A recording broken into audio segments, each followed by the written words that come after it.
Well, I'm glad everyone's here. This is kind of like the Elvis tour, I guess, from Hawaii. I mean, it's like, never going to be mic'd like this. We thought originally there was going to be 15 people, and we find out there's going to be 70 plus, which is good, more's better.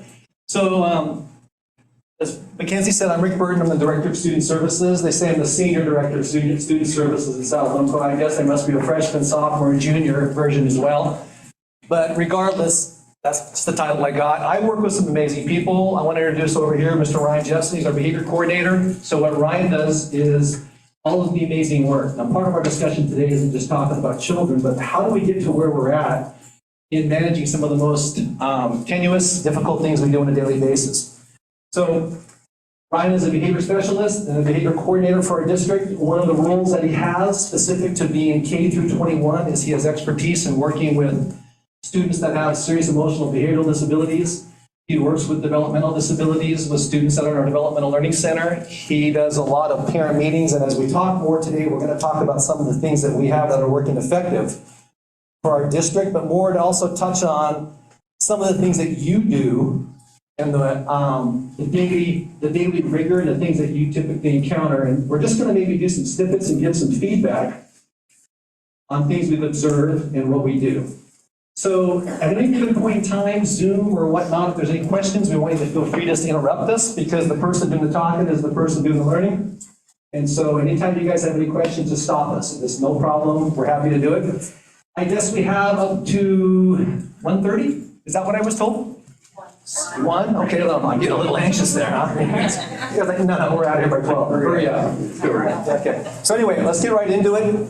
So many thanks, first of all, to all of you. I want to say thanks because I know that the community members working in different agencies, working with children, you guys carry the water and chop the wood. Oftentimes, we work in partnership, and that's what we're going to talk about today. Part of the job is not just talking about dysregulation, but also talking about how to work with students in special education, how to access services, what to ask for when you're asking for services so there's no confusion, and probably most importantly, how to bridge the gap that we're finding to be our most successful way of working in the district now. Before I move into this, I do want to say what we've learned is that we've been working in reverse for probably the last 50 years. We've been spending too much time focusing on children with disabilities with behavior specific, not enough time addressing parent-child relationships. So everyone spent a lot of time, we all understand what ACEs, adverse childhood experiences, we understand trauma-informed care. We've been spending an enormous amount of time working with children in public school settings, and when we do that, we oftentimes exclude parents because they're the sole decision maker in most cases. Our role this year has been to incorporate families more. We do 50% of our work working with the families and working with the adults, 50% with kids. So we have a lot of uncomfortable meetings, but that's what we're going to talk about today. Up there, you're going to see the statement that teachers, leaders, and people working in schools have 1,000 interactions a day that last a minute or less. So if you were to go, you were to walk along and just keep a tally and just go and click on them, RIAs and people. And yet, even with that, with 1,000, if you have 99% efficiency, you can expect that many areas of error. But people want to hold that small number errors per day against people. NASA engineers don't have that same level of expectations in school sometimes. So the concerns we have is that sometimes, as you're learning your profession, you're only as good as your last favor. You make one mistake, people hold it against you. So today we're going to talk about practicing letting go a little bit of some of those expectations and realizing the work you do is important, but it shouldn't be at a level where you're holding everything to your chest where you feel all responsible. So let's talk about the life-sucking demands that occur in the job you have. Nobody trains for the roles that you have. When we talk about education, oftentimes, I know you've all seen this, you've gone down I-5, down the I-5 corridor, and you've seen the billboards trying to encourage people to go back to college and become a teacher. Have you guys seen those? They typically show this really nice, quiet young boy leaning over the desk. He's working. You got this perfectly dressed teacher, and this child is engaged and working through direct instruction. And I drive by that all the time, I'm going, that's not how school really is. Because what you're missing oftentimes is the reality that we live in a community where I tell people, don't forget your DNA. We live in an agrarian community where people are communal, they're supportive. People that work in our areas have come here to do many, many things that are important, but I also know we have a high level of poverty. You guys know that, no big shock, right? Douglas County has some of the highest poverty rates. And so when I drive by, I see that, and I'm thinking to myself, that's not a good depiction. And so we have people now burning out in public school. I don't know if you're familiar with that. We have a lot of our teachers that are starting, and then they leave after the first year. And one of the things we do with exit interviews, we ask them, why are you leaving? And one of the most common things is, I didn't think this is what it was going to be. So I'm shocked and I'm kind of bewildered with that. So now our job is to teach universities that you need to train people for the realities of the work they're encountering, or you're basically setting them up for failure. So part of our trainings is to talk about that, but it's also to talk about how do we work with kids and families that are struggling the most, and what does that look like? So enough about teachers, but the most important part in our schools. Let's talk a little bit about the dual meaning when they have these conversations. So the caveat. Whenever we have these trainings, sometimes people hear mixed messages. We'll be saying one thing about, hey, you need to be really clear. This is how we improve students' lives. You need to take into account all the trauma. You need to take into account all the things that they're going through. You need to be looking closely at all the things that they're trying to manage in a day. But there's also times when you have to realize that when you get messages from people doing presentations, it's not to tell you all the things you need to make adjustments on. It doesn't mean we give up our expectations. It doesn't mean we stop making students follow rules, because that seems to be lost in some cases. So one of the things I want to point out, though, is public schools is the largest social service agency in the United States. And let me explain why. 5 days a week, 7 hours a day, 200 days a year, that's where kids go. And every single day they go there, there's expectations that have been labeled on every year. One good example would be during COVID, the biohazard. So during the biohazard, there was shelter in place. Everybody needs to stay put. Nobody go back to work. However, public schools need to stay open. See the mixed message in that? You need to stay open. You're considered a public service, you need to stay open, which means I saw that as like, there's this like sliding scale of disposability for people. Why would we have to stay open? Well, I think the state showed their cards when they basically said, most people can work from home, work virtually, schools are supposed to stay open, and if you're not, you need to stay virtually open as much as possible for students. But what we saw with that is we saw that there's a dependency on public schools for everything. Education, medication, right? Counseling, food is the number one. Observation, make sure that we're making reports to DHS and monitoring whether somebody's being safe or abused, right? Correct. And we also saw that DHS called me and I asked them, I said, hey, can you give me some feedback? What are your numbers like? And I talked to Jessica Hunter. Jessica Hunter told me, she said, well, our numbers are down. I said, that's not a good thing. Now, when the numbers go down, that's a sign that the most common person making reports is probably public school employees, right? To recognize abuse. So abuse and neglect went underground during that time. It takes 2 years to overcome one bad year of teaching, so remember that forever. You have one bad year of teaching, it takes 2 years to recover. That doesn't include COVID. If you have a teacher that's not very competent, you know the type. They come in, child wastes a full year, they gotta come back, takes 2 years to recover that. So we're trying to dig ourselves out, but I think we're doing a pretty good job. The other thing about public schools, and this is the one that I always talk about, public school is the only public agency that's mandated to provide everything. Everybody else is voluntary. Every other agency that works is a voluntary choice that people can go to or follow rules. Everybody's eligible for public school. So it's a mandated expectation. That's why all the expectations tend to funnel in. That's not saying that people aren't busy. It's just saying that everybody knows that's where the role typically goes to. So, interventions. So many of these conversations talk always about cause. We spend an enormous amount of time being metric-based, analytical, having charts, keep the data, numbers, graphs, charts. But we want to spend more time today talking about interventions. How do you work with the kids once you have the information? So what we know is that consequence-based interventions that are hardline overused are not effective. They're not durable, it doesn't last. When you work with students, we've learned that you gotta be planning on teaching and reteaching expectations where kids fail. Kids will only change in the context where they're failing. So I want to stick with that for a second. Students that are in public schools, out on recess, start having problems. There's this myth that if you teach social skills, the kids are going to learn. Kids don't learn through social skills classes. There's enough data and research to support that. What does work is adults working with them when they're failing and correcting the behavior. So let me shift over to Mr. Austin, by the way, Ryan Jessen. And one of the things we ran into this year, actually 3 years ago with COVID return, was some specific behaviors from our kinder kids. And so, can you tell everybody what the number one thing you dealt with as a kinder student working with kids behaviorally? Typically, when we walked into at least our school district, and we've also heard across the board in other school districts as well, is that our kinder and first grade students are running. They're leaving supervised settings, they're having a hard time following directions, and they're taking off, right? Anybody else heard that or seen that from students or clients that you're working with? They're bailing. The second thing is just straight up telling adults and authority figures, no.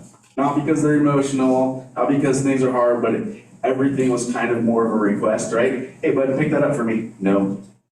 Hey, can you walk in line with me? No. Hey, I need you to have a seat in your chair. No. Run out the door, right? And it was like, whoa, I didn't know this was a thing. Like, at what point in time has that ever been a thing, right? One of the things I've been referring to lately was, I can recall the school I grew up in, Glendale, there's always two or three kids that you could tell, like, okay, or maybe that 15% or that 5% on the top of the pyramid, right?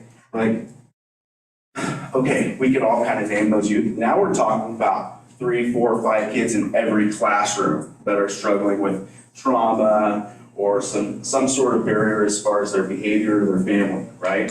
So that's what we've been typically working on, trying to identify, okay, where is this coming from? Where did it stem? Who's working with the children? Is this a family barrier? Is this a child barrier? Is this a classroom and a school-based barrier? And usually what we're seeing is that it's a collaboration between all three. So what we had to create was a no-run ladder. It was so manic, it was so crazy at times that we actually said, if your child runs once, we'll deal with it. If your child runs twice, we're meeting. What do you mean you're meeting? We're meeting. Because part of it is, the student has to understand that the parent and our goals are the same. Kids make mistakes because there's dichotomous expectations between school and home. If we have rules here that are this way, and the home doesn't have rules, and the message to the child is I can pick and choose when I want to follow rules on that sliding scale, they're going to always side with choice. We got this, Mr. Burton and I partnered together on Monday. Yeah. Monday with a crisis situation with a kindergarten youth. Right? We went through the whole continuum, like if you've been through CPI, we went all the way around. I mean, it lasted for hours. Yep. To where multiple, I think 5 staff and the parents were also involved. At the end, we were having our closing meeting, everything was working out. We'd worked through the process, we're coming up with next steps. And the student said, can I interrupt real quick? Very articulate kindergartner, by the way. Yeah. Can I interrupt real quick? I just have a question. He just apologized, said, hey, real quick, Mom. She was taking him home.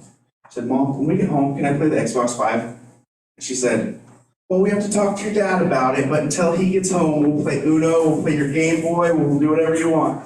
Like, whoa. Wow, right? That's the dichotomous expectations that we're talking about, right? Like, oh, Mom, here's what's going to happen. We kind of walk her through the process. We actually help transport home. And before they get home, she says, you're going to have to wait an hour before you get to play your Game Boy now. He's like, all right, deal. And then what happened the next day, Mr. Burton? He got to play his game. And he didn't come to school. Didn't come to school. He was rewarded. So that was rewarding bad behavior. You model what you expect in life from your kids. You make them really stick with it. So then people get stuck on that, like, wait a minute. We're going to see this presentation. We say the same thing to kids and parents. Regardless of the diagnostics, regardless of the clinical profile, regardless of what people tell us a student has, thank you, we need that information. It may explain how we need to work with them. It doesn't excuse them from rules. And that's going to be consistently taught because everyone's looking for a path of easement when it comes to dealing with hard stuff. So, by the way, this young man, we got down to the 3-foot level, went to me because he started apologizing, hugging us, he was apologetic. It took us to do physical interventions with this child, destroyed the classroom, looked like a Lego convention with people that lost control. Things were all over the room. So we get down to the 3-foot level with them, and we're down there because it's the most effective way. You're looking him in the eyes, you're talking to him, like, hey bud, you made some poor choices, but we're gonna work through this, right? He said, yeah. So why'd you do this? His words come out of his mouth, I was triggered. Oh, God. I was triggered by my brother last night. Triggered? How many kinders use the word triggered? So I'm like, well, this young man's in therapy, which is fine. so he's getting what he needs, but when you see kids articulating that kind of stuff, you're going, this kid's already got some language he's working on, right? So in interventions, you gotta always be wary of quick solutions. We always say when you're working with kids, always remember things will get worse before they get better. Teaching parents that too, because if something doesn't work right away, people give up. Interventions can't just be one thing. Interventions have to be multimodal to be effective. Now, multimodal can be routines, rituals, it can include rewards, it can include any number of things that you're using to correct behaviors and correct the conduct becoming a bigger problem. But what we do know for sure is that don't expect quick fixes for kids. We oftentimes end up the parents like, I don't know what to do. I'm like, well, this is your child, he's 7 years old. He's had 7 years to not follow rules, okay? And I always say feral is fun until you're the one trying to clean it up.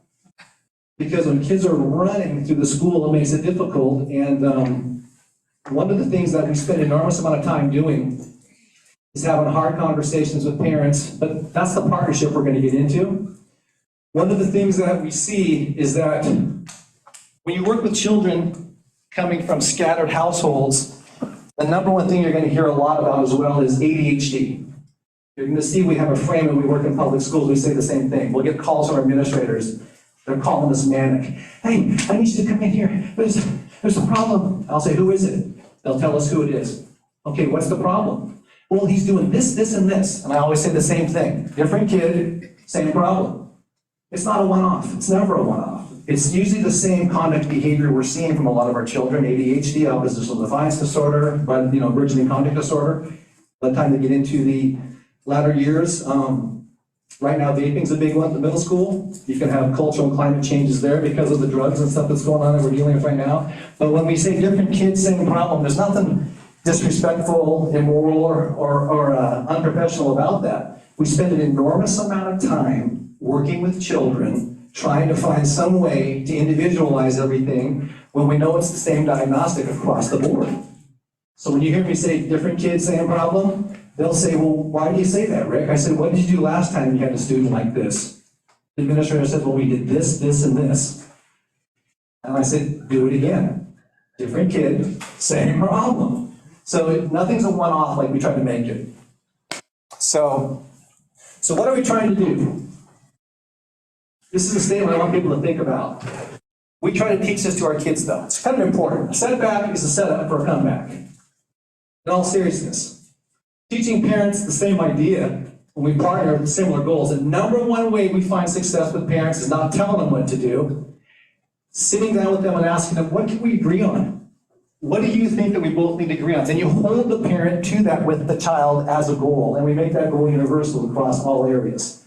Most parents will go to meetings if it's talking about their children, and they'll wait for pinpoint moments in discussion to be recreationally offended by something you say. Sometimes they have their file folder, they brought with them the whole folder, and they're holding it in their lap like, I'm gonna wait to tell you, wait, this is what their diagnosis, this is what we know is going on with them, kind of try to find what you're doing wrong, right? And I know that that's across modalities, like Mr. Burton says, that's not just in schools, right? That's in meetings with care providers and therapy all across the board. We always have those individuals that want to find what we're doing wrong instead of immediately wanting to partner with us to figure out how we can move forward. And so what we tend to try to do is work with parents from that angle. But we try to remind them, speak up, speak early, speak soon. Don't wait to hear something in a conversation you don't like and use that as a battling ram to try to avoid the content of what we're trying to resolve. So we try to have open communication, make that part of the decisions. There's no ground rules in schools. You go to meetings and oftentimes you sit on a table. What we try to do though is we try to not do the wall of flesh. Nothing's more intimidating to a parent than to come to meetings.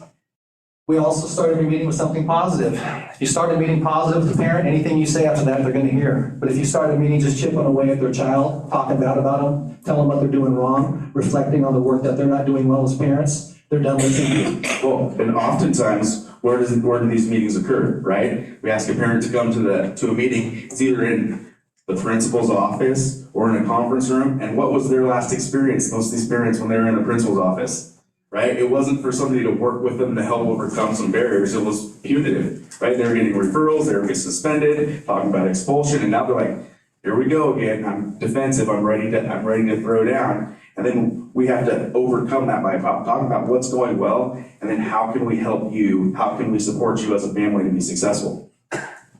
One of the things we also talk about is the most effective way to do interventions with families or kids that are dysregulated is to know where you're going to go with your interventions prior to even starting it. Now I get it, there's ad hoc moments where you got to go in and you got to operate in the moment, but in the majority of cases, you want to make sure that the most effective things you're doing before you go into any interventions with kids or families is to know what direction you're going before you go in. I'm not saying to completely map it out, but have a list of things you know you can rely on that are your go-tos to support the family and the child.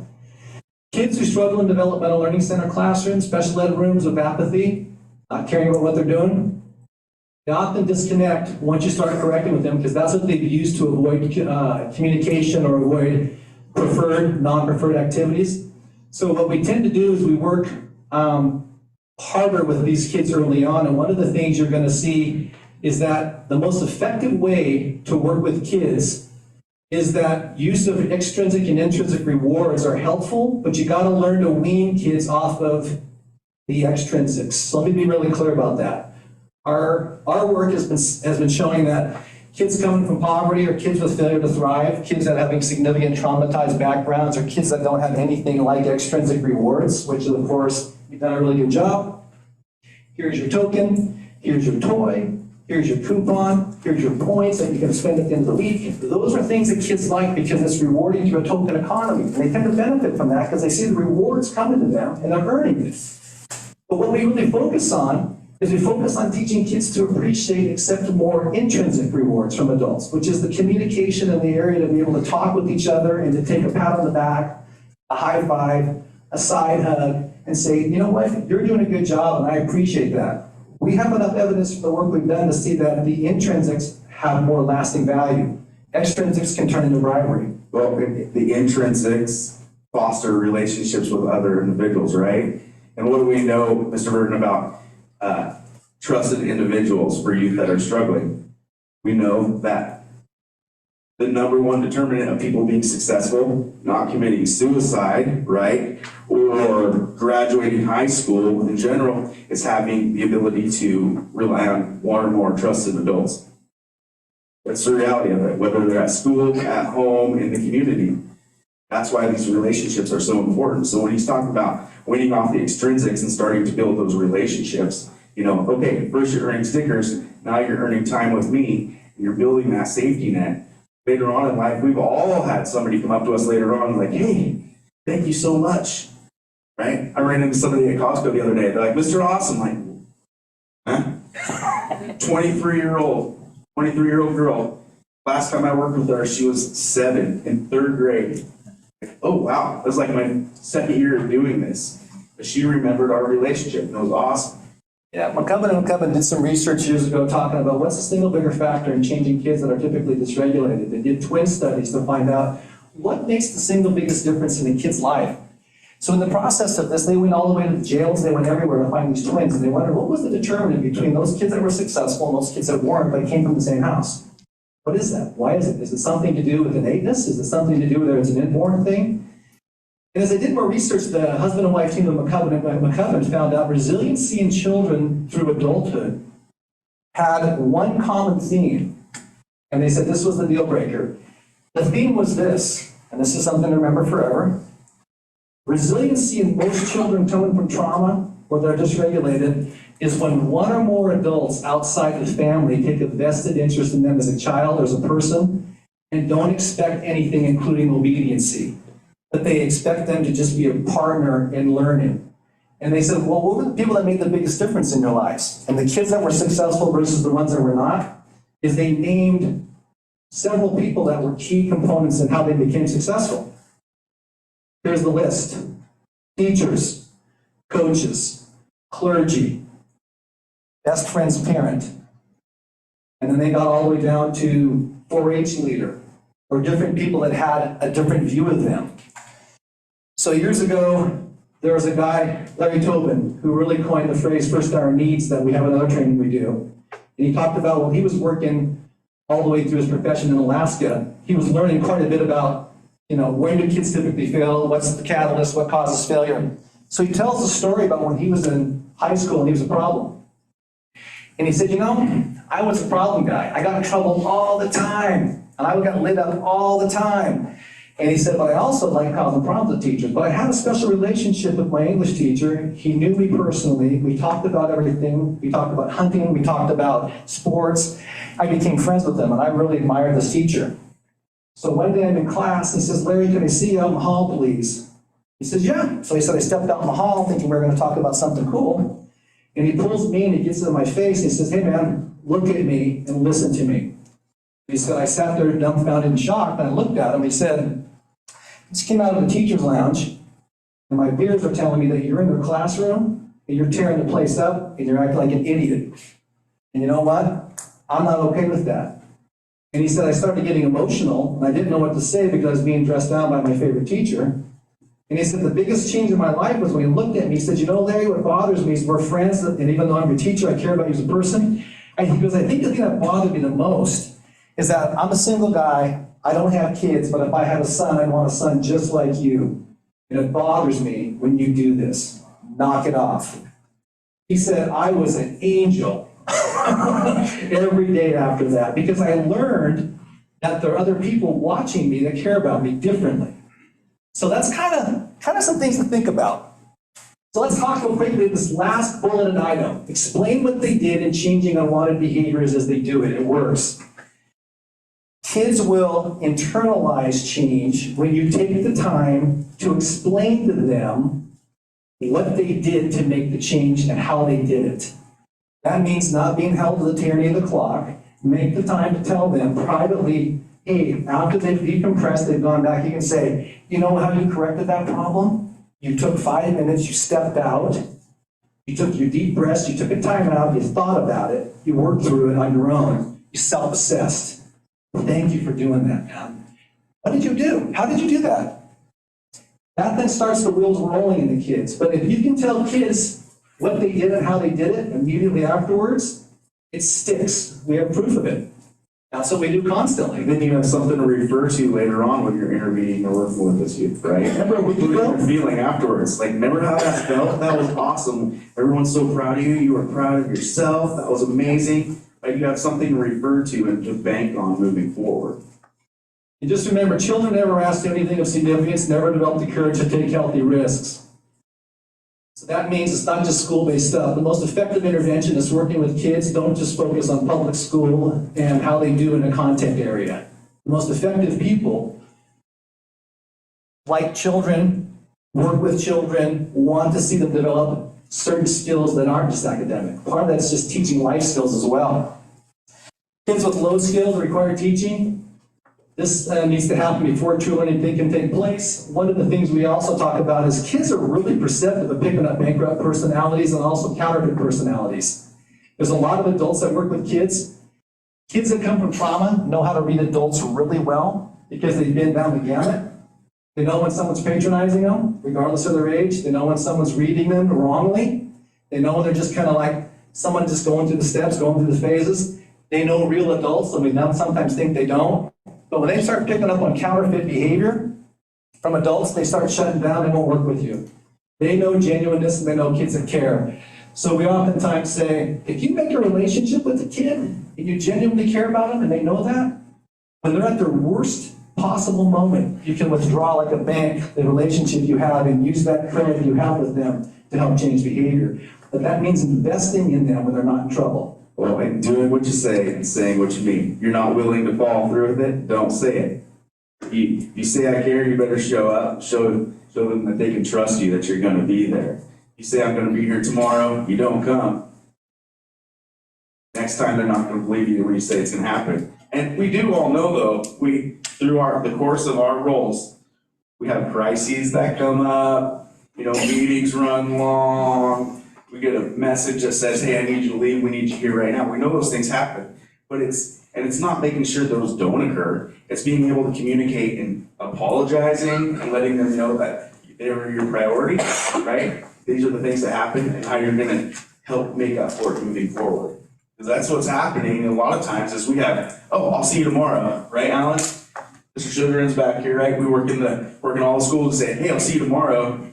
The next day, the kid's banking on you showing up all day long, right? I had it yesterday. I'll be there at 10. I don't get there till 10:30. I'm so sorry. This is where I was. I apologize. I know I said 10, right? It's something simple as that and communicating to show something. You can trust me. Things change, but I do still care about you.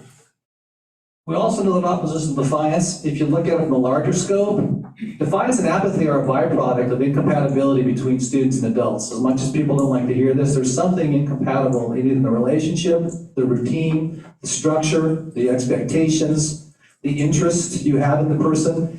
Kids screen adults for those that care. We also, though, don't get so hung up in trying to have a student where we feel so desperate to have a student like us and be a part of that change, that we start lowering our expectations and rules for them, because the moment you do that, kids are like that, like sharks in the water with blood flowing, right? So they're really susceptible to picking up those things. So what we say is explaining is not excusing, and has been traditionally allowed. One of the things people do when they do interventions, which has been traditionally wrong, I think, this is just my opinion, is we feel if we allow a child to explain why they did something when they misbehaved, that it gives them an out on the rules and a pass on expectations. Allowing a child to explain to you why they did what they did doesn't mean after they've done that, they get a pass on the rules. If they still did something wrong, thank you for explaining that, that's a consequence. It's natural logical. But sometimes you'll see people get a little soft and loppy, and because they give the kid the opportunity to say something and correct it, they think, well, since he already articulated to me what the problem was, and he shared with me why he did what he did, okay, I think we solved this problem. No, you didn't solve the problem. What you did is you allowed the student to explain it. Now you explain that there's still a consequence. What do you plan on doing different next time? Little children are prone to come up and people will say, you need to say you're sorry. The child will say, I'm sorry. And they go right back to the same behavior over and over and over again. What we do is we say, thank you for the apology, we accept it. But I'm not interested in your apology right now. I want to know what you're going to do different next time. Make the student think through the process of why they're doing what they're doing. Have them commit to that. And when we're talking about students, this is also the same thing that we communicate with parents as well, right? Because like we said, this isn't always a student-school issue, right? It's a family-student issue. And so we have to speak to the parents in the same way in these meetings or in person. Like, oh, I understand that's what's going on. I do know that he was tired this morning. I appreciate that. Now, tomorrow when we meet with him, we'll make sure that he's okay, see if he needs something to eat, see if he needs to lay down. However, that doesn't give him an excuse to hit somebody. He's still going to have this consequence. Recording in progress. We're being recorded. Being recorded. Thank you. Famous. So I also want to note that we have 5 to 7 minutes to 6 fix or solve this problem. I do this a lot with kids. I'll say, do you want to fix this or do you want to make it worse? I'll help you either way, whichever way you want to go. And it's not like using a power thrust. It's not trying to intimidate. You get to the lowest level, the smallest kids. It's like, do you want to make this better or do you want to make it worse? Every time, give a kid an out. They want to make it better. They don't know how, right? How do I get them the skills to make that decision? But what I won't do is for kids that are traditionally struggling with behaviors that they've learned over the course of a lifetime of manipulating, being opportunists, knowing when people are at their weakest, knowing to find the weakest adult out of the family and targeting them and using that person for practice. Kids develop these skills early on and they access those skills when they want them. Right, call my mom, right? Yeah. Call my mom. Nope, I'm gonna call dad. No, we're calling mom. Call mom. Yep. Please. So what we do though, and we do this with regularity, every single day we do this a lot. Kid gets entrenched, gets stuck, doesn't want to work, starts digging in. Okay, here's the deal. You have 5 to 7 minutes to solve this problem. You can solve it on your own. I'll help you solve it. If you don't come up with a solution at the 5 to 7 minute mark, I'll make the decision for you. But I want to give you that honor. I want to give you that respect. You good? Works with older kids too. You've got 5 to 7 minutes to figure this one out, because we're on not so much the tyranny of the clock, but we gotta make you make decisions, because I know your history. EBD kids will get adults stuck in banter, and they will banter you over and over and over. And once they get you in deep water, like a raccoon with a dog, they'll try to drown you. Okay? So, It's through questioning, right? yeah. How do I keep this going? Yeah, I'm gonna ask you lots of questions, and do I actually want the answer to the question, or am I finding a way to kind of drag you into that water, like Mrs. Burton says, and actually continue to be defiant? So when you start sensing that, and you have traditional problems with kids that are consistently doing that, and it's part of their repertoire, you don't even start bantering. You switch to automatics. And then you know what an automatic is. You teach them early on that if the conduct that you're talking about, you continue to argue with me, I'm no longer going to give you that opportunity. This isn't a forensics competition. This isn't a debate, and it's non-negotiable. This is the rules: safe, respectful, responsible. Are we clear? Some people are like, well, that's kind of hard. No, it's not. No, it's not. It's like, these are the expectations. And then basically what you're doing is you're giving kids an opportunity to solve the problems. But an automatic would be automatic consequence. What are the consequences if you don't do this? Name 2. Name 2 of the 3. And then they start doing foresight predictions. Foresight predictions with kids allows them to kind of solve their own problems. You know, there's a book called Road to Character. One of the things that I remember reading that book, Brooks, the author, talked about the ability, true humility is the ability for people to accurately self-assess. That's when people learn how to finally figure things out, to self-assess without being told. Many children that are dysregulated wait to be told to do something so they can start the argument, right? Because it's a challenge. We're going to teach children to self-assess early to prevent the problem rather than to wait for the reaction. It's more preventative and more responsive than reactive. So that's our goal, and that's what we try to do. Key points. Here's what everybody needs. we say this a lot, but this is the most important thing, okay?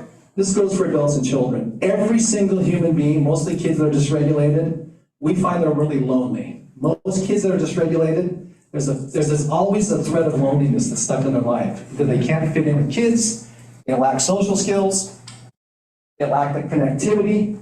But we know that if 3 things exist in the lives of kids and adults, they'll be successful. Competency equals confidence. Confidence leads to competency. Always, every time. We know that belonging, a sense of belonging, a sense of influence, and a sense of adequacy. Children in DHS care, foster kids, they're oftentimes the most forcefully disconnected. They're living in trauma. They're living with expectations that they have that are reasonable oftentimes, and oftentimes aren't met because of the people that they're taken away from because of poor choices of the adults. So how do you overcome that? Your trusted base is gone. So we try to work on these 3 keys, and we try to find ways therapeutically to work with kids. How do we create a sense of belonging so they belong in our school, they trust the adults, they know we're predictable, they know we're routine, they know we care, they can trust us?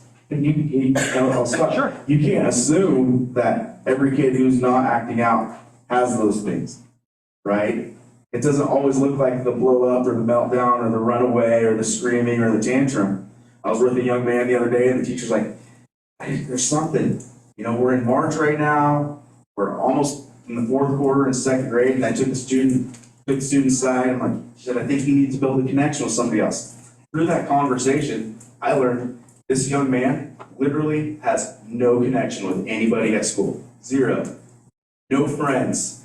Does he have any? He hasn't been written up. There's no data regarding behavior. But he said, who's your friend? He named 2 kids that maybe he might play with sometimes. He also named a 3rd kid who's his best friend outside of school, but that never comes over and he never sees. And then I'm like, okay, what adult, if this place was on fire, who you run into, basically? Nobody.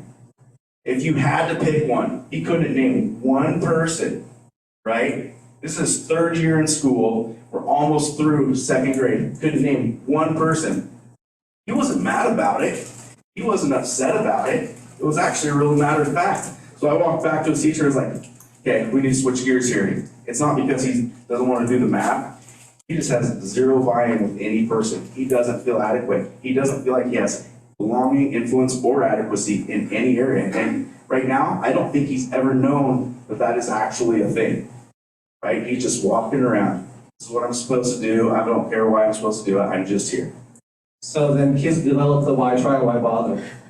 And so through that, they become apathetic, indolent, they don't want to work, they become untrusting. And so our goal is, they want to have influence on the decisions being made about them and the influence on where they're going to go. They want influence on who they're going to be with. They want some influence on their opinion. Everyone wants that, adults want it in their jobs they're doing. Inadequacy, everyone needs the ability to be able to do what's asked of them. Everybody needs to be trained to do what's asked of them. We continue to be a culture of putting people into positions or in schools and classes in which they have no pre-learning on what we expect from them. And when they start to struggle and fail, we wonder why. Because they haven't been allowed the opportunity to feel adequate and learn how to do the work we're asking them to do. That goes for social situations too. A sense of belonging, a sense of influence in their outcomes, and adequacy in what we're asking them to do. You provide those three things, it tends to eliminate that. So we ask people, look at those three things, what of those three are probably missing? And then we target that. I once had a kid say this, it wasn't a person. Here's how he said it. Mr. Burton, don't try to make me do something I can't do. And I said, what do you mean? He said, don't try to teach me to swim when I'm drowning. That was kind of like an emotional thing for me to hear a kid say that, because I realized I was pushing this kid too hard, and I was wrong in doing that. And it took me some time to hear it, to kind of take a step back. I'm like, I've never given an opportunity to learn what I'm asking him to do.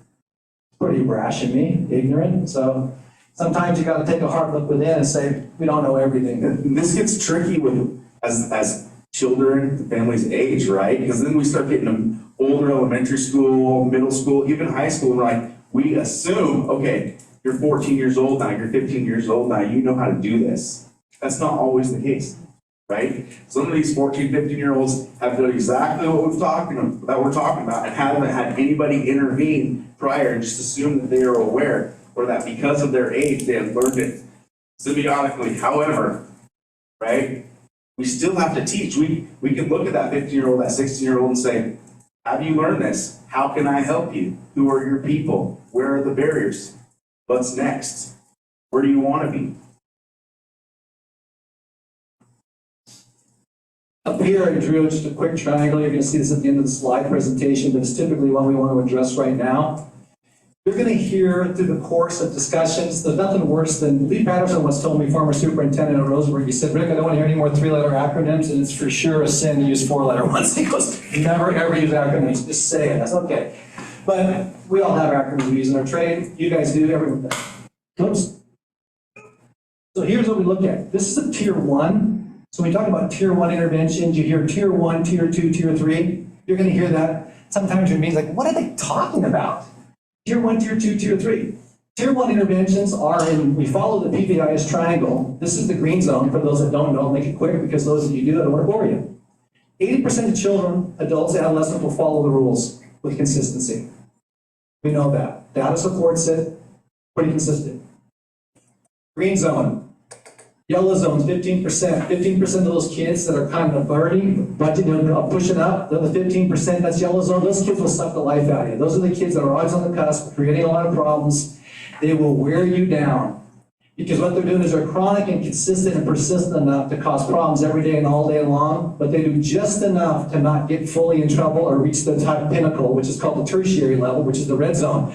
5% of the population, these are kids that are typically seen as either hardcore program-based kids in what programs we have available, which are minimal in cases, or residential. That's called tertiary level kids. Those kids are chronic, that are really, really struggling with mental health and or behavior, conduct, but the level of dysregulation is massive. So what do we do with some of these kids here? Because these are the ones that we typically see struggling the most. We have to reward the 80%, so they're modeling for these kids what the expectations are. So we start thinking, well, hey, how do we get past some of these kids that are in the 15% that are causing the most problems, causing staff to burn out, causing staff absenteeism, causing staff to call in sick and not want to be there? How do you manage it? Right. Just want to point out PBIS is a four-letter acronym. Sorry about that. Sorry about the four-letter. Positive Behavior Intervention Supports. Thank you, Brian, for catching me. So Positive Behavior Intervention Supports focuses on that. So what did we start doing? This is a good one. Years ago, we had children that were coming to school like we have now that were causing problems before they got there. So stick with me on this because this is an important part of what we started doing again, and it's had pretty good results. Students who are dysregulated come to school dysregulated. They come in, they start to tear up the classroom right from the beginning. So staff come The in. school bus, cafeteria, Everywhere. even before the classroom. So staff come in a little wary. You know what 15% are coming to school that's going to eat your day. And so staff then come in with a burden, come in with fear, they come in with concerns, they're worn out, they're tired. So what we started doing is a practice I started back in about 2006 and 7, so I am aging myself there, but it worked.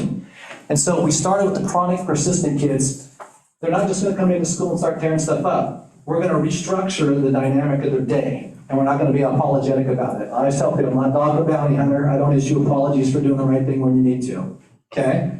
So what we did is we said to the parents, you're going to partner with us. We're not allowing your child to come into school on a normal day. Well, what do you mean? Their structure routine is so significantly intact now. They've got to come in, they got to stop at the bus. Staff will meet them at the bus. Please step off the bus. You have instructions. Please put your backpack down. Do you have anything you want to take care of right now before we go in? Yes or no? No. Pick up your backpack, please, and go over to the door and wait for me. Thank you. It's literally that regimented. If the student does not follow the rules and they start challenging it, get back on the bus or trying it again. And you make them do it until they do it right. If they go to the door, they don't line up, get back on the bus. We're going to try it again. If the bus won't do it, the parent waits outside there. If the student doesn't follow directions, take them home, have a conversation, come on back, we'll be waiting. But she's not going to control the outcome of our day. You're not in charge. And so we have to explain that. So Ryan is expert at that. He does an exceptional job. He's very, very good at it. So he'll meet our most difficult students that are dysregulated, not punitively, but to restructure their thinking. And how you start your day is often dependent on how you finish it, right? So it's not how you start a race, it's how you finish it. And so he does a good job of that. And then they walk all the way down the hall, they go into a special classroom, they do breakfast club, they follow rules through that, and we have to restructure the expectations. And people, well, that's too regimented, that's disrespectful. No, it's not. No, it's perfect, because it works. Because if you don't do it, it's going to continue. And any agency or any school or daycare or preschool can do the same thing. They shouldn't just arrive and be a free-for-all like loose cannons going across the deck. You determine what you want to do and how you start their day. And we know that a lot of the youth that we're talking about struggle most during unstructured time, right? We ask them to go from the least structured time of their day to the most structured time of the day. Go from recess back to class, right? And that ability to go from one extreme to the other is difficult. It's difficult for me, realistically, right? And so we have to create those transition periods differently than that 80% that Mr. Burton was talking about, right? Getting in line and walking to class, that's not enough. So when he's talking about discipline at the door, typically what I'm doing is I'll catch somebody at the door, just like Mr. Burton's saying. Usually it is a parent dropping them off. They'll wait in the car, or they'll go park in the parking lot. I'll say, here's your expectations, what are the school rules? Okay, well, how are you gonna be safe today? How are you going to be respectful? How are you going to be responsible? Do you remember yesterday? You did a really good job doing this. This is what I want to work on. Okay? Your next direction is going to be walking in the door. We're going to walk to the door. You're going to sit on the bench. When you sit on the bench, I'm going to give you your next directions. Thumbs up or thumbs down if you understand my directions. Can you tell them to me? I'm going to go in and sit on the bench. Okay? I'm going to follow you. They go in and sit on the bench. Then I'm doing their next direction. Okay, I'm going to have you 2 minutes, give you 2 minutes to get yourself organized, to sit here. Okay? Your direction is to sit here, be safe, respectful, responsible. Maybe keep your voice off. Okay, at the end of 2 minutes, I'm going to give you your next direction. Do you understand me? And it's constantly verbal and non-verbal reinforcement discussion. Then I'll put on a timer and I'll walk them through it, right? Because 2 minutes can be a long time for some people, but if I'm like, you have a minute and 45 seconds left, a minute and 40 seconds left. You have a minute and 20 seconds left. Walk them through it. Get to 15 seconds. At the end of when this alarm goes off, I'm going to push the button. You're going to stand up and you're going to wait for my next direction. Do you understand me? Thumbs up, thumbs down. And we'll do that down the hall. I'll start at the bench. Then I'll go to the desk outside the classroom door. Then we'll talk about what it's going to look like going into the classroom, and we'll walk our way through that process. So by the time we get to where they're supposed to be, I know that they've followed multiple step directions, right? And I know that they're ready to follow directions from another adult that's not just me. or their parent. And if at any time, I feel like they haven't demonstrated they can follow that rules, I tell them what the positive outcome is and the negative one, right? I'll say, okay, if we get to that desk and you start making noise, where are you going? Going back to the door, right? But I also have the time to do it, right? You have to identify the staff who have the ability to do that, to provide that direct support. Because if you're asking the classroom teacher to, and they're like, well, I have to get in class, I have 27 other kids, right? They're not the right person, right? You have to find an auxiliary staff that's able to support them and to train them to do it.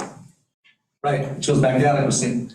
So back in 1995, I was working at the Riverside Center. I was the first one to open up the child program there with Joe Rozak and Mike Westlake, who's the Sullivan now. So I was working as a child and family therapist there. And this was the whole premise of learning about first hour needs. Dr. Grant Godby is a consulting psychiatrist who drove up and down the I-5 corridor, lived in Bandon. What he did is he worked as the consulting psychiatrist with George Middlecoff at the time.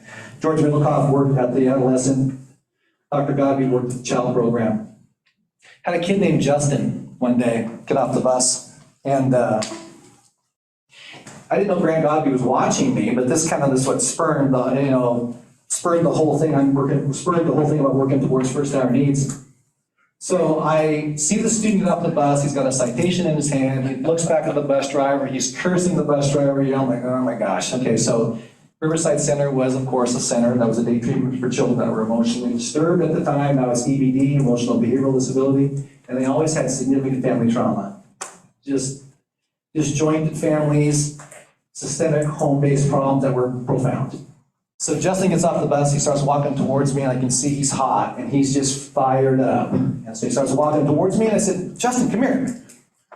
So the expletives are pouring out of his mouth faster than you can imagine. So he gets to me, and I'm like, hey man, come here. So he comes over, Grant Godby's around the corner like this, kind of watching me, and I didn't know at the time, he told me he was around the corner. So I get down, Justin's about 11. And I get down like this so I'm not overbearing on him. I'm sitting below him looking up at him. And I said, hey man, what's going on? And he immediately started decompressing.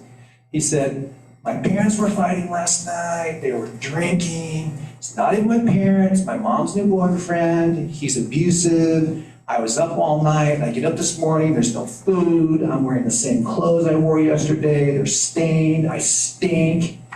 And he just starts going off with this menu of stuff.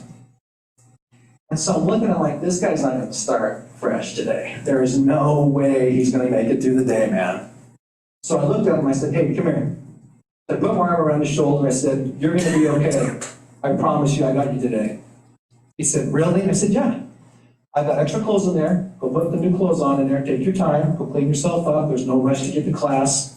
I'm going to get you some more food because I know you didn't eat. And we're going to have a good day. And when we go to therapy, we'll sit and talk about this, and I promise you I'll work through it with you, buddy. And I could see this come off his face. I said, you're going to be okay. You're not in trouble, man. We're going to work through this. All right? He's like, okay. So I'm walking by, and Grant Godby grabs me. What's going on? He goes, textbook. I said, what? He goes, textbook. What do you mean? He goes, that kid wouldn't have made it 20 minutes in that class if you hadn't caught him early.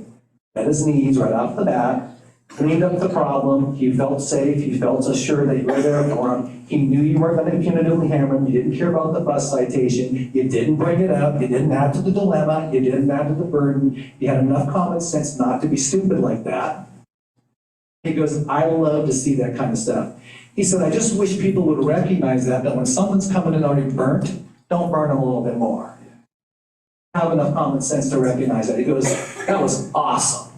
I said, thanks. I thought, so went through the process, and from that came our training that we do on first hour needs. And it's basically this: if you can meet a child's first hour needs the moment they arrive at any place, your school, foster homes are big ones, where the student is brought in and any needs they have are met before they get in there, anything you try to do after that will work. Because if you don't meet a child's first hour needs, because they can't tell you, and you don't at least try, they'll fight with you until they get those needs met. And oftentimes there's wreckage all behind that you could have prevented just by doing some early work. So the key takeaway today is do some early work, meet the first hour needs, don't be afraid to ask, don't be afraid of their opinion, Ask them and let them tell you, because you know what? Kids will oftentimes tell you the darndest things, like how to solve the problems if you ask them. Well, and with that, you gotta make sure that you have those things, right? You have to have some clothing, if you can. You have to have food. You have to have hygiene products. Make sure that you're building up a surplus for that, or somebody around you is, and you know how to get them. I mean, because we can talk about it, but if you don't have it, then it's not gonna do any good. You have to have a safe place for them to actually rest, right? I was with a young man the other day, and he wasn't having big meltdowns, but I was like, hey, I'm noticing that your hair is messed up a little bit, dude. Like, he wasn't conversing with me like normal. I said, is everything cool? He said, I had a rough morning, I didn't sleep very good. All right, so you need a little bit extra time? Yeah, maybe. All right, you can stay on the couch while you're talking with me. We're not in a rush. By the way, you're not gonna be late. You're not gonna get in trouble, or you're not gonna have to make up what happened when you're with me. Because that's a big thing, especially middle school and high school. I gotta get going, because if I don't, I'm gonna miss something, I'm gonna get in trouble, I'm gonna get a tardy, and it's gonna impact me, right? You're not late, you're with me, I'll let them know. We're talking, I was like, I didn't sleep very well. Me and my brother weren't getting along this morning. By the way, I'm moving in with my dad. And I'm like, okay, how can I solve this? I need to get this kid sleep. I'm like, let me see if he knows. I said, what do you need, man? He's like, I didn't get to brush my teeth this morning. I was thinking, okay, where can he lay down? What can I feed him? He's like, I didn't get to brush my teeth this morning. I go, is that why you're sitting so far away from me? He's like, yep. It's like, well, guess what? We have toothbrushes, dude. You can put it in your locker, and if you lose it, I got another one for you. By the way, here's some toothpaste. Really? Walked to the bathroom, brushed your teeth, had an awesome day. Thank you so much. Thank you so much. Right? And then his parents, same thing. Oh man, I appreciate you doing that for us. Okay? Not only is that building that relationship, helping you to be successful, but it's what Mr. Burton was talking about earlier. It's banking on that relationship. So later on, when we're having these things, we're coming through here, I can say, man, you know I have your back. You remember when you need to brush your teeth, who was it that got you the toothbrush? Right? You're right, Mr. Jeffson. Okay? It's extremely important, but it's not always about what we say, it's the logistics of what we can do. Right? If I say, you're going to have to stay after school today, and they're not able to stay after school, my words are meaningless. So I have to say what I mean and mean what I say. Yep, that means follow through. I want to jump really quickly, take a quick break here, because I know that there's going to be a bathroom break needs maybe, some people. Because you guys don't have something to drink, so we're going to take like a 5-minute break. But before we do, take a quick 5-minute break, and I mean quick 5 one, or more if you need these bathrooms, of course. Maybe more, right, Andrew? So I want to introduce Jesse Weiss. He's over here. Let me introduce who he is. It's important that you guys in the community know who he is. He's waving at you. Jesse works for Southern Oregon ESD. He works with a program of deaf and hard of hearing. He's a counselor for children who are deaf. Jesse's deaf. He lip reads though. He's one of the few people that I know, anyway, he's the only one I know, that can consistently lip read adults as long as they don't have a mustache or eating in front of them. And he is exceptional in his craft, but here's why I want to introduce you to him. Why am I bringing Jesse here? So Jesse is a phenomenal communicator, and the reason why we oftentimes forget to have this conversation is you may come across children with disabilities that have expressive or receptive communication disabilities that impact how you deal with them. And sometimes the disabilities are low incidence. And I want to be really clear what a low incidence disability is for the group. Okay, low incidence disabilities are disabilities that are, by nature, occur in low incidence that we identify in schools.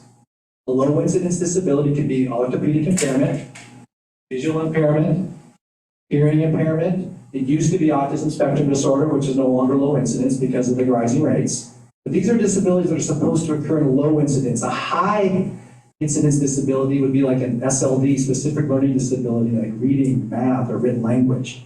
These are pretty common, right, in the content area. So Jesse's professional skills are to work with families and children that are deaf or hard of hearing, and he uses therapeutic skills to do that. So his participation today is to let you know there's a resource should you ever run across a need to communicate with a deaf family or deaf child. And he's an expert at not only negotiating, but also going in and working with families and bridging the gap when there's barriers, and he's exceptional at it. I just want to put a name with a face. He works for Southern Oregon ESD. He's up here in the community a lot. He comes up and he works with students in our school district. And it's important that you as community members know of his existence because these guys are deal breakers with kids that can't communicate with anybody. And he's a calm person to work with children. And believe me when I tell you, he does not get sick at sea. By that, I mean he's competent. He knows how to work hard and do the right thing. So Jesse Weiss, Southern Oregon ESD. At the end, I'll let him explain and talk to you about some of the work he does too, okay? So, thank you. So anyway, let's get right into this one. So what is this slide up here? This slide is very specific. Zero state. What is zero state with kids? Okay, remember that zero state is when kids are at the absolute worst in their thinking and emotional ability to manage their behaviors. Zero state is like a bell curve at the top, where they have the least amount of ability to reason and manufacture some form of interventions on their own. And that's because they are either off the hook. Fight, flight, freeze, typically fight.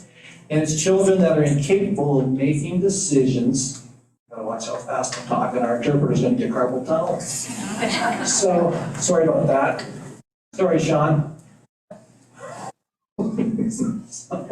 Anyway, so zero state is when the child simply cannot find it. So you do not try to reason with kids at this time. Let me be really, really clear about this. When dysregulated children are dysregulated, don't try problem solving and reasoning with them when they have the inability to think on their own. Because the reality is, you're not going to get through to that next level of them. Always remember though, we always try to get people to not be angry. Have you heard that? Why is he so angry? Remember this quote, anger denied expression is anger that will never be purged. Therapeutically, that's a fact.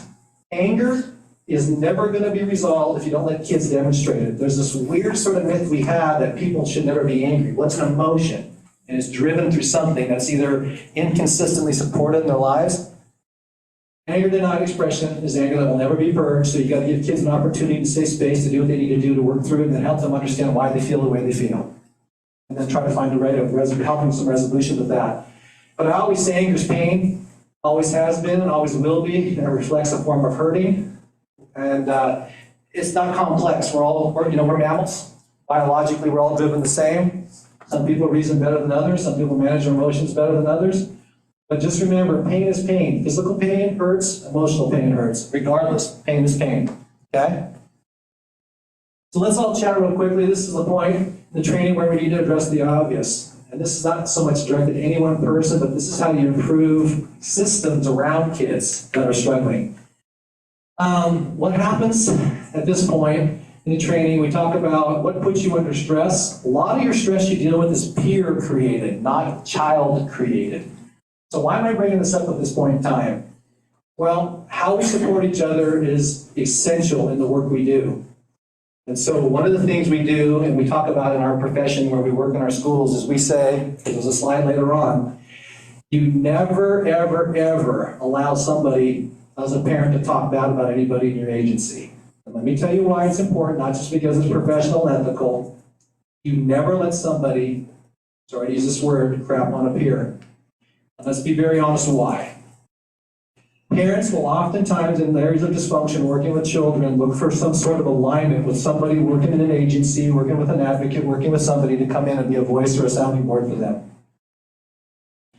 What they'll typically do is they'll be upset with the person who makes them the most uncomfortable, that's pushing them into areas of change that they're trying to deny. Every conversation is 1,000 relinquishments. I learned that a long time ago. Every conversation you have with somebody that's personal is 1,000 relinquishments. They're giving up something of themselves or sharing something of themselves that they don't oftentimes want you to give and know. So they restrict giving you information. But sometimes they'll partner with somebody you work with, and there's a form of like professional enmeshment that takes place where boundaries are crossed. And this really impacts. It's the unspoken problem we see in agencies that oftentimes happens in schools too, where one parent will befriend an employee in some school, become friends with them, then consistently and persistently talk bad about the leadership or someone that's making them deal with the problems they're so uncomfortable dealing with. So they look for someone to give them a pass or an out on that. If you ever go to a meeting where someone is talking really bad about a peer, regardless if you like them or not, stop it from happening. All you gotta say is, I work with that person, they're a partner, they're a peer, I understand you're upset with them, but I know them personally, and I can't have you talking bad about them. But let's talk about something more specific you want to work through. You literally have to do that. Culturally, we, us, me, you, all of us, have this tendency to try to overcompensate and help people feel better. There's this weird sort of hero complex people get when they're helping others, or they think they want to be the one who comes in and fixes everything. But it's oftentimes at the expense of your peers that are working twice as hard sometimes in other areas you're just unaware of. So please, part of this message is, remember when you hear somebody you're working with clinically, therapeutically, don't let them talk bad about your peer, because you'll be the next person they talk bad about when you don't allow it. Mr. Rossen, would you agree? Yep, it doesn't even, it's other agencies, in your own agency, we sit in meetings and then they'll say, no offense, Miss So-and-so, right? No offense. Oh, gosh. But my child does a lot better with this person. And then they'll skip, and then as soon as that person's the hard person and says something difficult, they're like, yeah, that person wasn't very good with my child, right? Or they'll go from the elementary school to the middle school. Well, they're in elementary school, they never had these problems, and the fifth grade teacher really didn't know how to work with them, and they were pretty rude to them. I'll have to stop and say, actually, I worked with that team really well, and they worked a lot, and they worked really, really hard. And I don't know if you knew this, but based on the data, that your child probably wasn't going to go on the jet boat ride. But because staff stood up for them and were willing to step in and help them out, including his teacher, he was able to go because they went instead and so that they would work with him. It happens all the time. It's a hard conversation, but people pick up on it pretty quickly and they won't do it again. You stop at the first meeting, it won't happen the second. Yeah, that's the kind of thing. So I threw that slide in there because it's important. You're like, why is that in there? Because that has a huge impact on whether or not you'll be effective working with children. Because if you're not effective working with adults that are working with the children, they're your partners or your friends or your peers, regardless how you feel about them, you gotta always take that into account professionally, because everything you do is professionally based. 10% of the brain is all a child has when they're at zero state. 10% is not a whole lot when you consider 100%. If you have a child who's had a history of maybe some cognitive trauma, or some neurodiversity, or there's something going on with them in which they're incapable of reasoning well, 10% is even less than 10% for them, all right? I want to point out, this is also, we also hear this is the survival brain now, right? Dinosaur brain, right? Yeah, it's sort of the dinosaur brain. So a lot of our offices have the survival brain, the emotional brain, the executive brain. So this is where we're talking about that survival brain, that zero state. And when we say 10%, that's like up to, right? We're also talking about individuals that oftentimes have barriers with communication or thought processes in general, right? And so that's not even adding that into there. So this is just everybody, 10% of our capacity when we're at that level. So stabilization first, don't try to reason with them, don't be held to tyranny of the clock, don't try to rush the intervention, be patient, be productive, and accepting the fact that you're not going to solve everything right out of the gate. And it's actually kind of cutting edge to give kids an opportunity to think on their own and to settle down, and it teaches them the skills you want them to have as adults, because angry kids become angry adults. So the sooner they learn the skills, the better off they're going to be. You try to teach that as much. Remember, you just plant trees. You're planting trees for the future too. So teach them the skills. So anything can happen during that time, so we look for safe spots for kids to go, and that doesn't mean they're going into a corner and being restrained, doesn't mean they're going into a corner and being secluded. Giving them a space where they can actually sit, give them a choice. Have those choices predetermined before you offer it. If you offer anything, honor it. I'll say it again. If you offer anything, you must honor it. Because that means kids are going to become used to what you're promising them. And the moment you start retracting the things you're giving them as choices, then you lose confidence with them and they don't have anything to do with you. Well, and we also have to pre-teach how to use those safe spaces prior to that crisis, right? Everybody needs to be aware of where that safe space is, what those options are, and how to effectively use them, right? Because the last thing you want is, okay, we can come down, let's go to the sensory area, take breaks, and all of a sudden you have sensory tools flying, chairs getting shoved because they needed a break, right? We have to practice what the expectations are in those spots. So the most common functions of problem behaviors are escape and avoid tasks that they don't want to do, people they don't want to be around. They want to access peer attention or access adult attention. They want to escape or avoid an unwanted or non-preferred activity, right? They want to access a preferred activity even if it means getting disciplined or going through the process of wearing adults out to get what they want. Pretty common. It's not like it's a big shock. It's not a science. It's pretty typical, right? Kids do it. They learn it early. So when I say different kid, same problem, behavioral dysregulation and chronic disruptive conduct is based on trying to access those things there. It's not hard science. Anyone who tries to argue with you about it, why?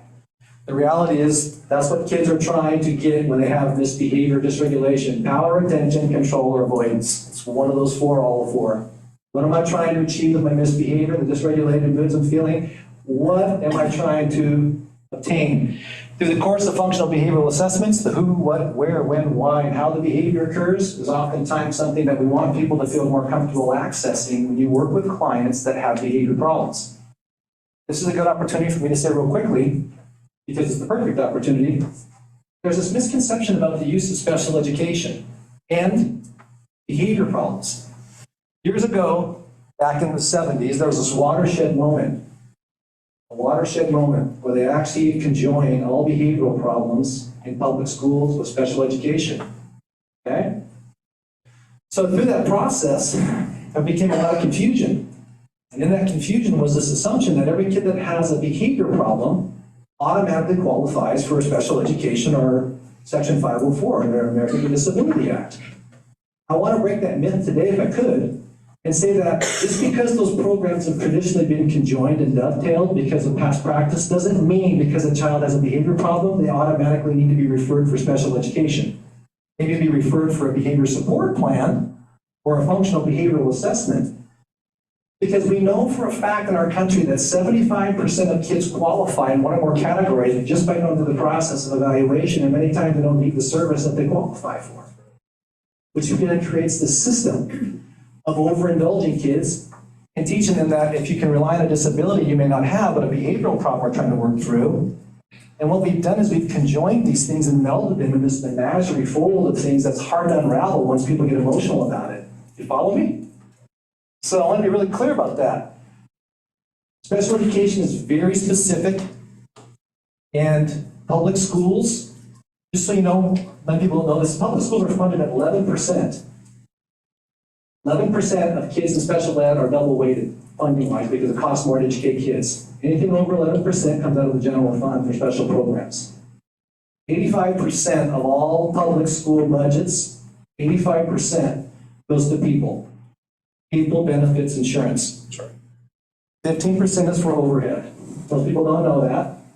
People are expensive. Everyone here today participating in this, someone's paying in many cases for people to attend this training, so I'm like, speed it up because it's hourly. Okay? So, but the point I'm making is, so in special education, there seems to be this weird sort of belief that if a child's behavior problem is special ed, or they need to be on a 504. 504s are really specific, folks. 504 criteria, we go through evaluation planning meetings for those too. It's not a consolation prize for a kid who doesn't qualify for something in special ed. Okay? So 504 is protected under the Office of Civil Rights and the Americans with Disability Act. It's a very, very strong tool to be used in some cases. But we say we should use it when we need to with those kids.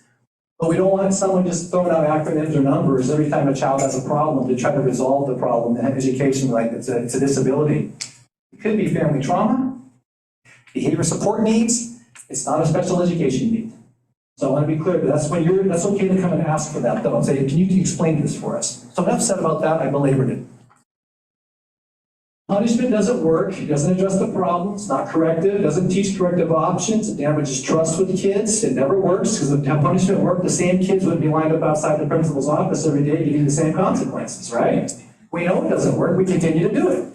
We've known for 100 years that the kids are going to have problems after recess, but public schools have nothing to address it. Have you noticed that?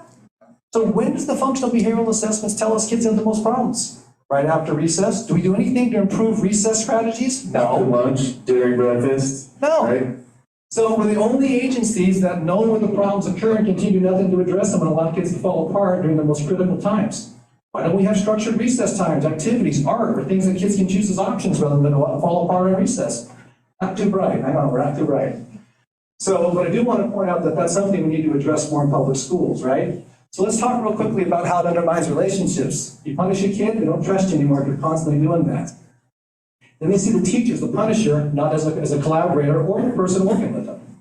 Well, and it's not, once again, I'm going to come back, it's not just with the kid, right? Because a kid gets punished, a phone call gets made to mom or dad, the same kid's getting punished over and over and over again, what's the parents receiving about the child? He's bad, she's bad, she's bad. And it's constant. Like, goodness gracious, what are you guys doing right now? And then it breaks the relationship and the trust with us at the school as well, right? So we have to find a way to be positive, to catch them when they're doing well, to reward them. And that's the same thing with the family. If we catch somebody doing well at school, we need to let their family know how they're doing well, right? That's why we focus on the strengths. We build up people's strengths. Yeah, strength finding is a big part of it. Up here, we know that fear is a big part of why kids tend to have problems with dysregulation, and it's a fear of not being able to perform or be a part of something successfully. We see a lot of kids collapse and fall apart during that options or lack of options. And so, in a nutshell, fear and anxiety create a heightened state of arousal. We know that. Dr. Bruce Perry, I won't go into this. This is something that you guys can look at, and I know you can access this from the slides. You guys have access to those if you want them. This is just something to think about. 6 core strengths for kids that we can teach. Get a phone, take a shot of it if you like, but there's also, you'll have access to these PowerPoints. See you guys. Okay, moving forward, we talked about the sense of belonging, influence, and adequacy, and bring it up a second time on the slide. The reason is for this. Many adults need the same thing working with kids. I talked about kids, but we don't spend enough time professionally in categories working with our adults in schools and whatnot. So, concept for reasonable response, practice patience, be non-judgmental, listen to the meeting, try to understand, use clear communication, and trust yourself as you go into working with these kids. You literally got to trust yourself and the student as you work on anything. Don't be afraid to try. So, we have a saying in our district. This is what we have shirts actually. Don't let perfect get in the way of good. And this is the reason we say it. Everybody hold each other to these unreasonable expectations. If a child is doing good, that's okay. Be okay with good. It's like don't try to be happier than happy. If you're happy, just be happy, right? So we try to teach people, don't let perfect get in the way of good. A good plan today is better than the perfect plan tomorrow. If you see movement in a child when they're working with you, even if it's small, bite-sized chunks, and they're making improvement, be supportive of that, reward it, appreciate it, note it, tell them how much you value it. It doesn't have to be all big things. Little things, identify them, tell them what they did, like we said earlier, explain to them how it's improving their life, and they'll continue doing it. But you gotta increase that as they show improvement. And can I say, be meaningful about it. When you have your meetings or you talk with your staff, talk about the progress. Because when you're the person doing it or you're involved all the time, it's sometimes difficult to recognize it because you're always looking in the mirror, right? You can't see those improvements. I have an example of, I was working with a young lady and some others that are in here were working with her at different times as well. And I remember having a meeting, right, and this young lady would scream, she'd strip, she'd run, she'd hit, it was up and down, up and down. It was very intense. I remember being in a meeting, I'm fairly certain it was her, and they're like, so what are some things that we need to work on? Well, when she's walking down the hall, she keeps putting her finger on the wall. She's rubbing, I'm like, okay, so are 20 other kids that are walking down the hall right now, right? Is that really the thing that we need to be focusing on and addressing? Because we went from hitting, screaming, biting, cussing, offending and violating people to now she's touching the wall, right? Oh, by the way, when I watched the preschool kids walking down the hallway, they were singing the song, put your finger on the wall. So she actually was taught how to do that, but now we're just nitpicking every behavior instead of saying, okay, this is typical stuff that we can address. This is not some big new behavior that we need to just jump all over. We won't get into too much detail about ACEs, but you know what it is? You know the outcomes of ACEs. I don't have to belabor and I won't. Just look at the slide and you can see where we're at. The evidence supports it. The ACEs profile wasn't done in the lowest socioeconomic places either. When they did look at adverse childhood experiences, they looked at areas that also had higher socioeconomic status of individuals and how they grew up. So poverty is not always an ACEs determinant. Remember that. Poverty is not always the ACEs. It's a part of it, but it's not necessarily guaranteed to be the number one reason why kids are struggling. So that's just something to think about. So kids, though, that come to us with these adverse childhood experiences, this is pretty easy to see. This is what it looks like. These kids are not focused, irritable, exhausted, distracted, self-distracting chronically and consistently when they start losing track. They have an attention span that doesn't exist. Many of our children that we have, we're seeing more and more children arrive with fetal drug, fetal alcohol effect. And so these children lack the ability to have reciprocity communication. And so we're trying to work through that. Ryan has seen me multiple times going to meetings with parents, and we'll sit down and we're going through developmental profiles, and I'll ask the parent, and they'll tell us the story, and then I'll get halfway through and I'll look at the child, and you can see certain things with the child, and I'll say, I gotta ask you a question that's not gonna be probably well received, and if it is, I apologize for hurting your feelings, but I have to ask this question because it determines how we move forward. Did you abuse substances when you were pregnant with this child? It's literally just like that. It's not like I'm dancing around it, I have to ask the question. And shockingly, the number of parents that start crying and say, yes, I used that through the entirety of my pregnancy. Or there's the grandparents that are taking care of their grandchild. Now we have to ask back, what I have to ask you, is there a chance that your son or daughter was using, right? And usually, I've never told anybody before. Which is kind of hard because I know, as we're talking as a group here, you know that, of course, therapeutically, medically, what typically is used then for children that have struggled with maybe meth addiction through birth, then the saddest part of the word irony is that they need psychotropic doses, the very medication type, to help them feel normal and to operate normally. And it's the very substance on a street version that made them partially how they are. So that's kind of the sick form of irony, not to be in any way evasive in this conversation, but that's kind of something to think about. So the therapeutic dose is the very substance that damaged their thinking to begin with. Make it. So one of the things that we see them working with children is we're trying to get past some of these roadblocks, and we spend a lot of time dealing with kids that oftentimes they work confabulate, they have memory errors in the production of fabricated stories. The amount of stories kids tell and manufacture during the day is enormous because of trying to work through their problems, and we have to weed through a lot of that. So I won't get into trauma-informed myths because you already know all that stuff, but here's when we talk about first there are needs regardless of age. Here's something to think about for strategies and support. Try to avoid unnecessary intensity. Some people love to make things bigger than what they are, and they'll escalate things through their own emotion. We ask people to try to remain as calm as possible, remain that very predictable and routine, structure, rituals, procedures that are easy to follow. Mr. Burton, I have an example. Yes. It just came to me because it happened yesterday. I was at one of our elementary sites, and we have walkie-talkies, and those walkie-talkies are constantly going off. Can somebody please respond to, I need behavior this, and I heard, somebody come to the gym, so-and-so has a water balloon. I was like, well, I better not be getting wet, but I got this. I walked up to the gym, he runs out to recess, and I looked at him and said, come over here, break it. I can break it? Yeah, break it. Awesome, pick up the garbage, throw it away, don't do it again. And everybody's like, what did you do? Do you need to call home? What do we need to do? I'm like, no, I told him not to do it again and break it. Like, get over it, like, it's fine, move forward, I have other things to do today. Move on. Yep, it's fine. Yeah, move on. We have to teach adults that. They say, how can I make this bigger than what it is? But I did say, hey, throw it away, don't do it again. If we see another one at school, we might have to have a conversation with the grandma, right? End it. Next steps. Moving on. So we talked about effective strategies, use clear communication, try to gain an understanding of the student's point of view, but don't try to belabor and use that as an opportunity for them to continue to drag you into deep water and banter. We have 5 to 7 minutes to solve the problem. That's part of it, literally. Give them an opportunity. Ask them alternative options or ideas. When a kid can give you alternative options and ideas on how to fix an old problem, they're self-assessing, that empowers them. Life changes, trust me.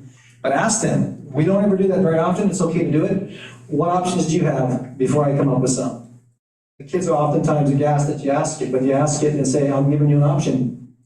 The trust you get from students by giving them choices like that is astounding. Sometimes like, wow, we'll try your option first. If it doesn't work, I'm going to my options. Fair? Is that reasonable?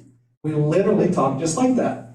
And they'll make those options, right? Yep. Say, do you want to fix this on your own, or do you need me to fix it for you? Right? That's a lot of the time in the conversation. Do you need help fixing it, or you got this? Most of the time, especially when we're talking about that 80% when we have that conversation, they're like, okay, I get it.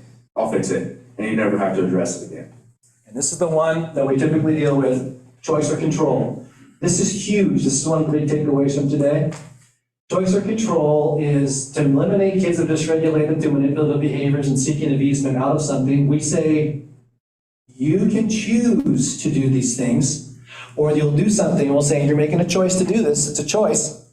And you can give some options, like Ryan gives options all the time to kids. An example would be like math.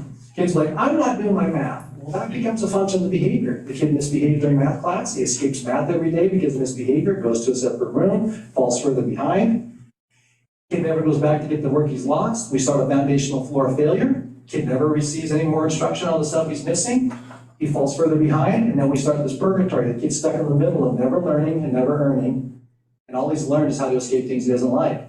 But the more we find ways of resolving the problem, we unintentionally disable kids because we remove them from the content we're wanting them to learn, but we never go back and reteach what they missed.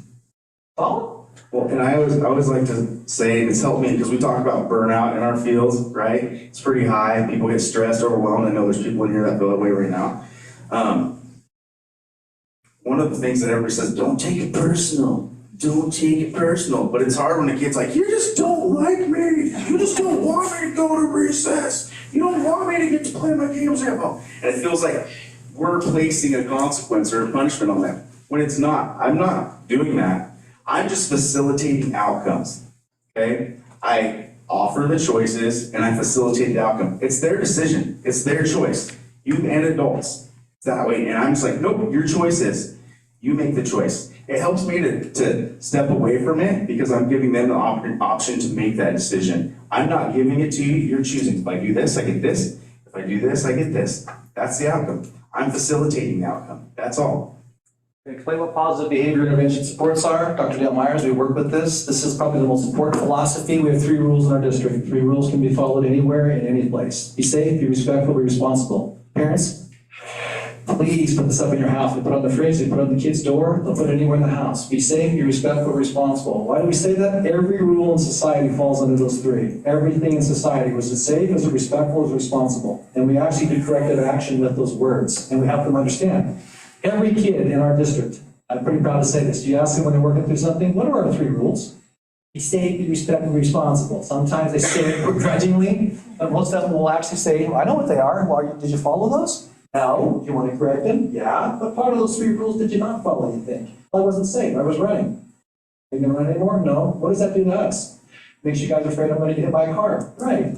So do you want to be put in that position like we are? No. Can we give you an option? Yeah. Instead of running away, run to one of us. Okay. Problem solved. It's the same for adults, right? We talk about the kids knowing the rules. The adults have to know the rules as well. When we had Dr. Dale Myers come in and do his analysis of our district, he's like, more or less is like, well, how dare anybody provide or give a consequence for a youth for a rule that the adults don't even know, right? Be safe, be respectful, responsible. So all of our adults and all of our youth can respond to all 3 of those rules in a positive manner or in a way that is correcting behavior. Because what we see now is we're walking down the hallways, all of our adults will stop and ask any random kid, hey, what are the 3 rules? We're like, awesome, thank you very much for sharing those with me. And then I hear, hey, I like the way my friend's walking safely down the hall, right? Or, oh my goodness, I like how responsible you were when I asked you to follow directions. So those rules are always being reinforced through all of our communication. Yep. Julie Carson at Oakland Schools found that she had her teacher say, please before a request and thank you after anything she said. There was a 33% reduction in office referrals just by staff saying please and thank you. I'm going to say that again. Just by adults using basic manners when they worked with kids follow directions, even the most typical and atypical students struggling with behavioral problems. Why is that? Well, kids want to be spoken to and not pre-profiled with content on how you talk to them.